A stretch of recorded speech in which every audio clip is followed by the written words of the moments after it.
we talking about first? Yeah. We on. Welcome back to Folk Solo Sports Show.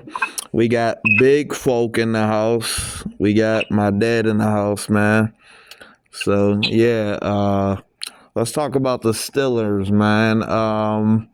So you were saying that even though they won that game 44-38, you still see a lot of holes in their game. What are you talking about exactly? Well, the holes I see in their game is, first of all, their linebackers were hurt. The Steelers always focus on outside linebackers, and now they got some good inside linebackers now, but one of the main holes is Cam Hayward is old. Mm-hmm. So what I think that they could use is one super strong inside lineman. Yeah. That would shore up their defense. Now on the offensive side. Well, before you go to the offensive side, yes. Cam Hayward. Now, even though he is old, I agree there, but I think he's still more productive than every other guy except T.J. Watt on the line. He is, but if they have one good, all pro, not a good player, not an okay player. If they get an all pro defensive lineman, that would elevate them to a plateau that they've never seen before. Now, what I'm saying about Cam Hayward, he is old. So, and he has shown longevity. But how long is he going to last? Yeah. So, they don't win a Super Bowl this year. Is Cam Hayward going to be there next year? Oh yeah, I don't think he's lasting another 2 seasons. I think one more after this, and that's it. Did you let the audience know that I had a stroke and that's why I talk like this? I mean, they, I don't want them to think that I'm playing games with the way I talk. I had a stroke. But anyway. No, that's fine. I mean, you can talk clearly still. So I didn't even mention it, but yeah, they know now. On their offense. Wait, hold on though, because I got a couple more questions about the defense though. So you don't think the new guy from the Green Bay Packers is cutting it? What's his name? You don't think you're not seeing enough from him, is what you're saying? What's his name? I can't remember his name because before the interview, I was putting together my business plan, so my mind is on business right now. So I'm trying to think of his name. Yeah, you don't think you don't think you're seeing enough from him though? As of yet, I can't see any change in our defense. Our defense is still good, and we're in the top 10. If when a player comes in with all the hype, you should be to see a change. And right now, there's not much change. So whoever they had in there before him, it's basically you're just replacing the same amount of talent. Yeah, with the same amount of talent. So, therefore, I don't think it was very productive. Yeah. Production should always be changed for the better. If you get the same results there was no sense in making the change. Yeah. You know who I think got to step up on the defense is Minkah Fitzpatrick. He was a couple seasons ago and pretty much last year, but definitely like 2 seasons ago, he was going crazy. Like I think he was the best paid safety in the NFL, and was getting interceptions, running it back for touchdowns. I think had a couple. He was going literally crazy, and now he's just like, it's like he's not even in the game most of the time. You don't hear his name hardly. What's going on with that? Well, I'll tell you this, and this is just from my perspective. Sometimes quiet is good, because if you're not hearing nothing from him, that means the receiver that he's on is not being productive. So with all defensive backs or all safeties, you're either going to hear good or bad. But the quiet ones on the team usually get their man covered, and nobody's making catches against them. So, quiet can be good. It can be bad too, but it can be good. So, but I'm not mentioning Minkah Fitzpatrick. He could be covering his guy pretty good. Yeah, that makes sense. I understand that, but I had him on a level of like when he was doing all that, high playing skill, getting all them interceptions. Like I really start feeling like he could be on a level of Palomalu, Brian Dawkins, and Ed Reed, because he was going crazy. But now it's like, I'm not saying he's playing bad, but like I want some like interceptions or something out of him. Okay, well, think about this. All offensive coordinators, defensive coordinators, sorry. If a defensive coordinator, every once in a while, you'll see a player come into the league, or great if he comes to your team. But you'll see a player come into the league, and he'll be a game changer. And like Palomalu was, even though he was a free safety, they set him free. Yeah. They let him float anywhere he wanted. Yeah. If he wanted to blitz, Palomalu might have seen something that nobody else seen. So he was allowed to go up and rush the quarterback. So if they take Fitzpatrick and say, you know what, we're going to take 2 games, and we're going to let you be a floater, you might see a different game out of them. Because as a floater, you have the option, I'm a blitz. Oh, no, I'm going to watch the running back. No, I'm going to watch the wide receiver or the tight end, because I see something different in this offense, or the way they're running this offensive scheme that I can interrupt. So if they don't give him the ability to float like Palomalu had, you may not ever see any great production out of him again. Yeah.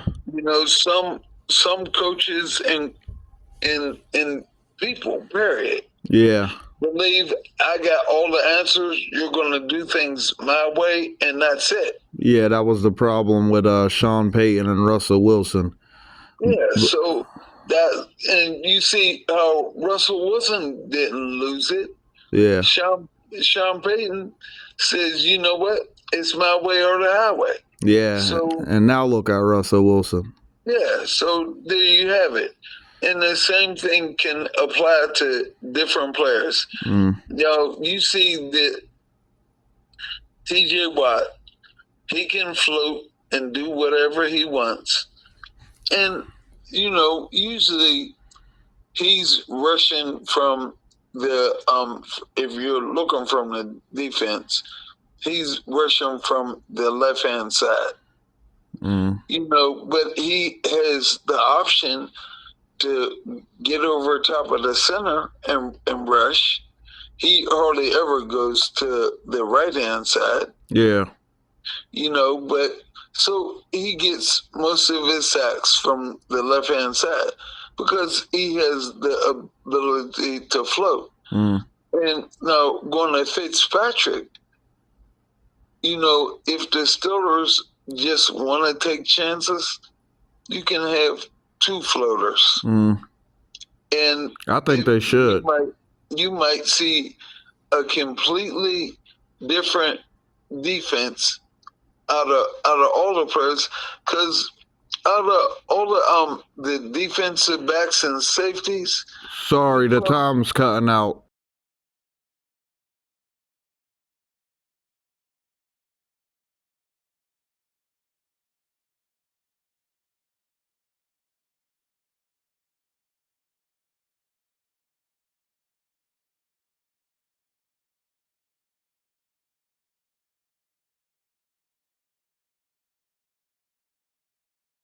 He said that I always said about Splain, why weren't they starting him? He looks better than Devin Bush.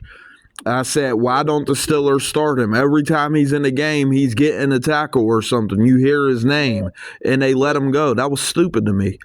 Yeah, I didn't know that they let him go. But anyway, if our defense, our linebackers, if we get good middle linebackers, that will help the defense line a little bit. And you got to realize that we play a 3-4 with only three defensive linemen, where most teams have four. They play a 4-3.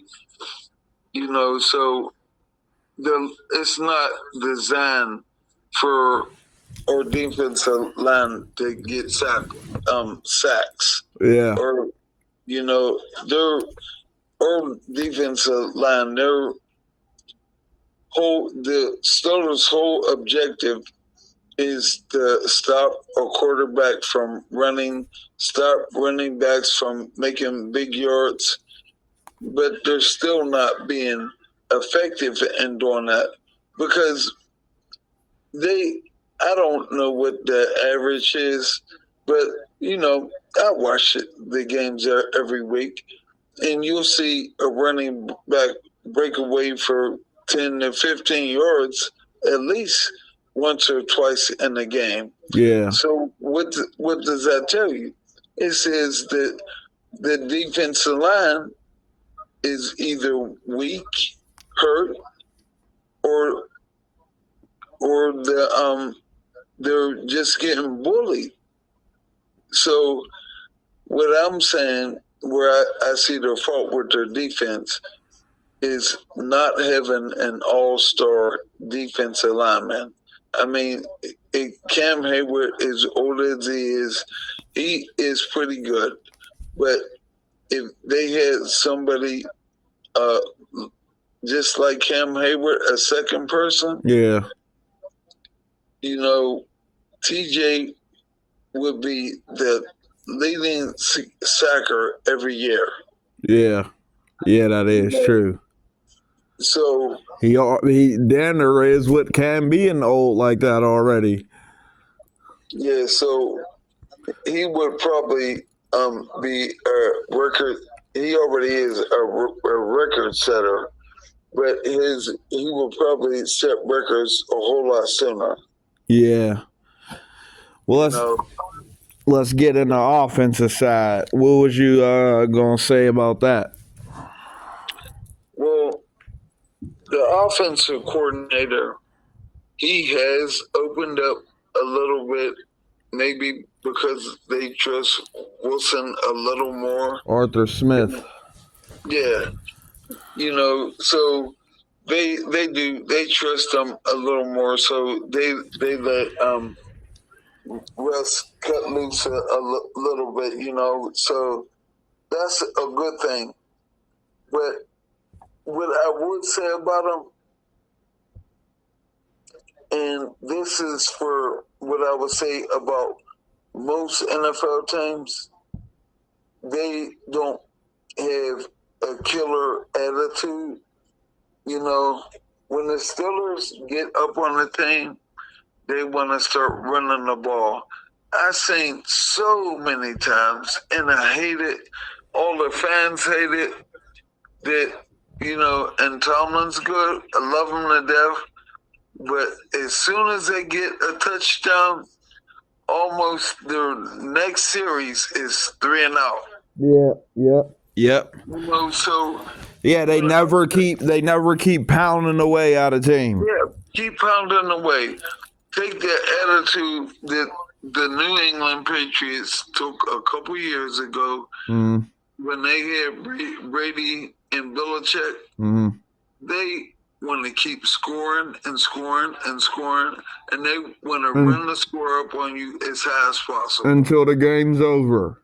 Yeah, and then when you think about it, you as a customer, as a ticket holder, or if you're a TV fan, you want to see your team annihilate the other team.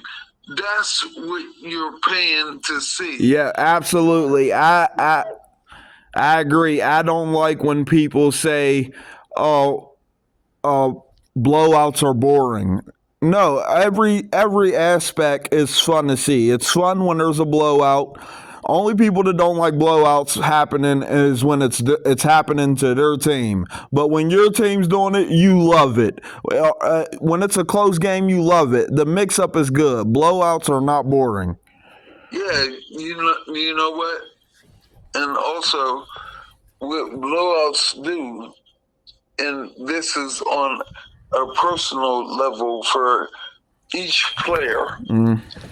What a blowout does is later on, after they retire, and when people are sitting down talking about, how this player did when he played or that player, players get you talked about, you get into the Hall of Fame, and you get TV shows, all those accolades that come with blowouts.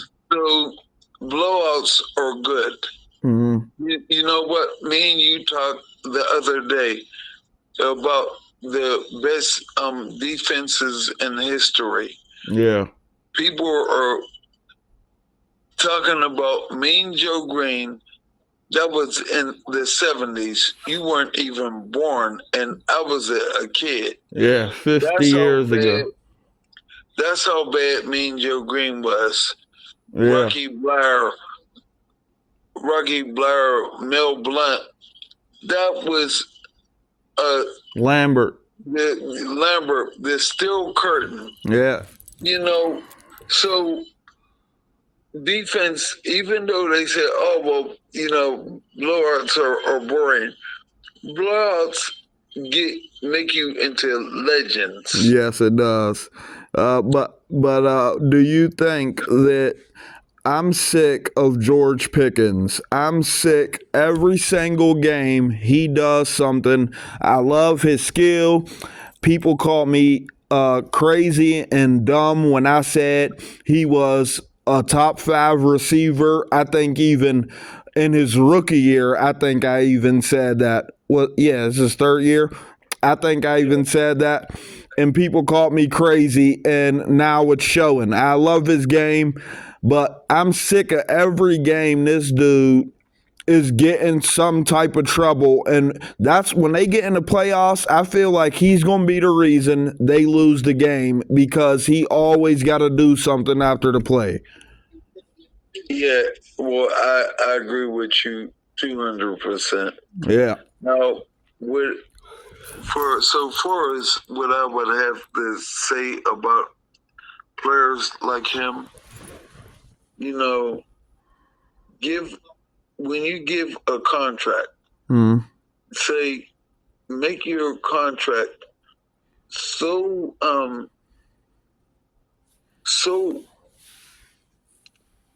solid, so put in place that he'll be unhappy, but he won't be unhappy enough to walk away and go to another team.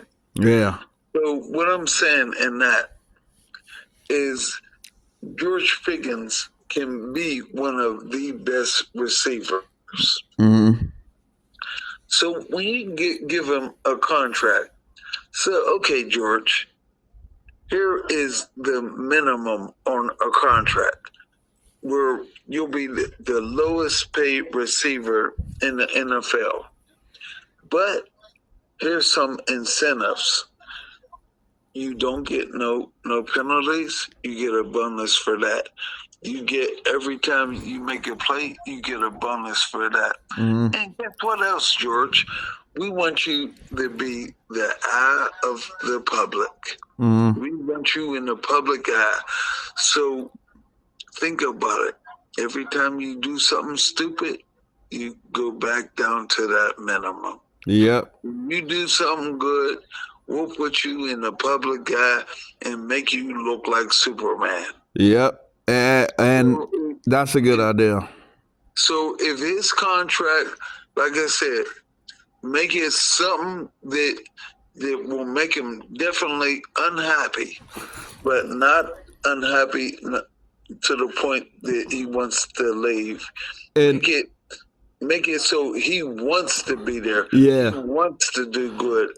And then, you got to take an adult with all these kids, because a kid that had nothing, that gets all this money, and they say, man, the world is yours. You can do whatever you want.